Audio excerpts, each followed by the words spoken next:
Fenêtre sur l'emploi vous est présenté par Le Bon Coin, le bon partenaire de vos recrutements.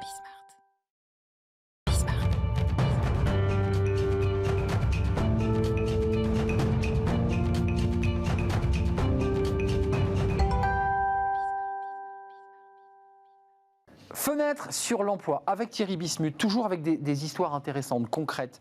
Là, c'est vraiment intéressant parce que Thierry, vous allez nous parler de... Vous qui êtes recruteur, hein, évidemment, Odyssée RH, faut-il que je vous présente. Le recruteur a son candidat, c'est le meilleur. C'est pas un bon, c'est le meilleur. Vous êtes sûr de lui, et puis là, patatras, ça ne marche pas, il s'effondre.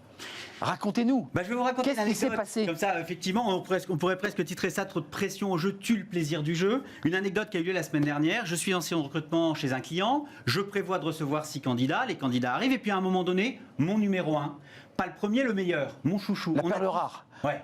Et on a tous un chouchou en recrutement, il faut l'avouer. Alors, allez pas le dire à mes 4 enfants, mais c'est aussi vrai en recrutement, on a toujours un chouchou. Et mon numéro 1, mon meilleur, il arrive et il coche tous les critères. Il remplit la fiche de poste du client, on a ça en commun. Il a un tempérament de feu, il sait expliquer son parcours comme un storyteller et on sait que dans un métier comme dans l'autre, c'est important. Il a également une motivation qu'il est capable de démontrer. Bref, le job est fait pour lui. C'était lui qui allait prendre le poste. Ouais. Et j'adore faire quelque chose, c'est que je vais toujours chercher mes candidats à l'accueil. C'est une question de principe pour moi. Je vais les chercher en salle d'attente et j'adore ces 2 ou 3 minutes. Juste avant qu'ils rentrent. Ouais. Entre la salle d'attente et le bureau du recruteur, j'ai 2-3 minutes avec eux. C'est juste avant d'entrer en scène, quoi. L'ascenseur, l'escalier, le couloir. Et je me mets un point d'honneur de discuter avec eux pendant ces 2-3 minutes. D'abord parce que parfois ça fait une demi-heure qu'ils attendent. Et donc il faut les remettre un peu en bouche. C'est vrai, comme au théâtre. Et oui, exactement. Et puis par ailleurs, parce que avec ces 2-3 minutes, je vois tout de suite dans le rythme de la voix. Comment il est, comment. Ouais. Et alors, votre meilleur. Eh bien, justement, en temps normal, effectivement, les candidats me permettent de confirmer ce que j'ai vu la veille, parce qu'on les a vus en entretien. Et pas là. Il s'effondre. C'était pas du tout la star que j'avais. Voix blanche, bouche. Exactement, il était timide, il était mal emprunté. Je reconnaissais pas du tout ma star. Alors, si c'est sur un profil de comptable, de chef de projet, ouais, ça va. On peut comprendre qu'en entretien, il sera. Je suis d'accord. Mais pas un commercial. Parce que les questions qu'on pose en recrutement à un candidat commercial sont très similaires à celles qu'on va poser à un vendeur. Il est challengé en tout cas en entretien. Pourquoi toi et pas mon concurrent, ton concurrent? Qu'est-ce qui fait que tu es plus cher que les autres? Qu'est-ce qui te rend singulier? Si on regarde bien, il y a beaucoup de questions qui ressemblent à un acte de vente quand on est en entretien. Donc quand un commercial rate son entretien d'embauche, c'est très dur à pardonner. Qu'est-ce qui s'est passé? Alors, trop de pression.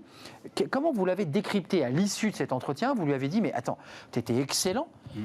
Et puis patatras, qu'est-ce qui s'est passé? Forcément, il y a un débrief derrière. Ouais, c'est d'autant plus important qu'en général, quand on a un chouchou, on dit toujours au client, avant d'aller chercher, tu vas voir ce que tu vas voir. Là, je leur avais vendu Copacabana, on avait la plage Normandie en Là, vous passez un peu pour un imbécile au passage. Voilà, donc... Thierry, c'est pas le même.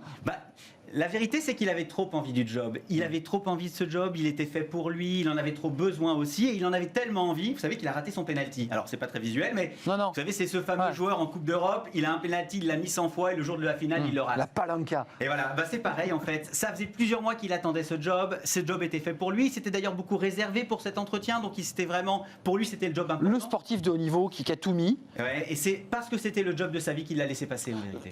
Qu'est-ce qui en est ressorti? Mauvaise expression, mauvais rythme, mauvais feeling? Alors tout est vrai là-dedans. Ce qu'il faut retenir surtout, c'est que lorsque vous savez que vous allez en entretien pour le job de votre vie, vous passerez à côté. Et que donc la meilleure façon de faire, c'est d'avoir des entretiens avant, 4, 5, 6, d'avoir aussi des entretiens après, parce que le fait que cet entretien soit noyé dans un volume, ça n'est plus le jour J, c'est un jour comme les autres. Il faut du temps de jeu aussi, il faut du temps de jeu, comme pour un sportif. Alors comment est-ce qu'on va provoquer justement ce temps de jeu avant et justement aussi après l'entretien? C'est important que ce ne soit pas seulement l'aboutissement d'un processus, mais un entretien parmi tant d'autres. Il faut, et ça c'est un conseil que je donne aux candidats, certains recruteurs m'en voudront, il faut postuler un certain nombre d'offres, à un maximum d'offres. Des offres qui sont peut-être pas tout à fait celles qu'on voudrait. On chauffe quoi. Des entreprises qui nous plaisent pas trop, des postes qui sont un peu en dessous de ce qu'on pourrait faire, des salaires qui nous... Patrick Abadi dit oui de la tête, enfin vous êtes d'accord? En tant que recruteur, ça ne va pas lui plaire, mais... On a exactement le même problème.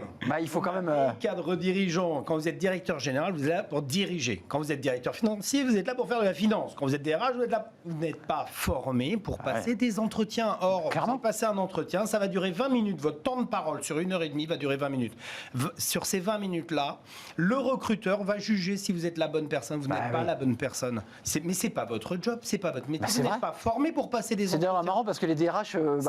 C'est comme le vélo, c'est la préparation. C'est la préparation, c'est comme dans le sport. C'est ça, c'est le sport. N'économisez pas votre temps, n'économisez pas vos efforts quand vous êtes candidat. Provoquez des échanges, même s'ils ne correspondent pas totalement. Ce qui permet de mouliner ces éléments de langage, de se chauffer, quoi. Rimbaud disait usez vos bottines au caillou des chemins. C'est-à-dire, n'hésitez pas à vous entraîner pour que le jour J ne soit qu'un jour comme les autres. C'est à cette condition que vous réussirez.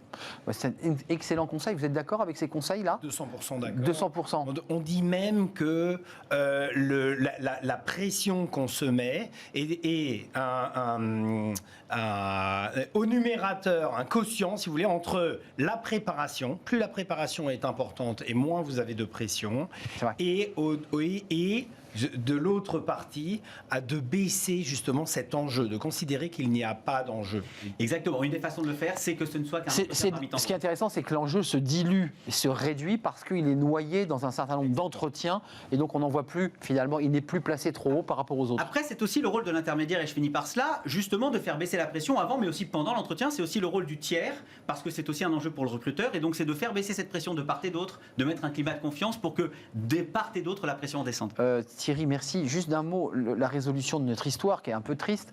Finalement, il a été embauché ou pas, ce garçon ? Non, il n'a pas été embauché du tout. En revanche, il a bien vu effectivement ce qui n'allait pas. Et pour les prochains entretiens, on est en train de le préparer parce que c'est un très bon candidat qui a raté sa vente. Oui, c'est ça. C'est un peu le problème de ceux qui passent le bac. Ils ont été très bons toute l'année, puis ils arrivent à l'oral, et puis patatras, c'est vrai que c'est un vrai sujet.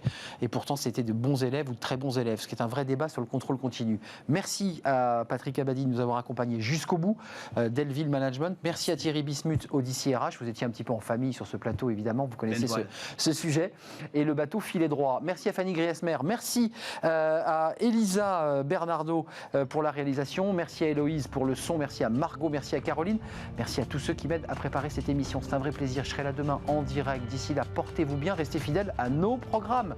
Bye bye. À demain.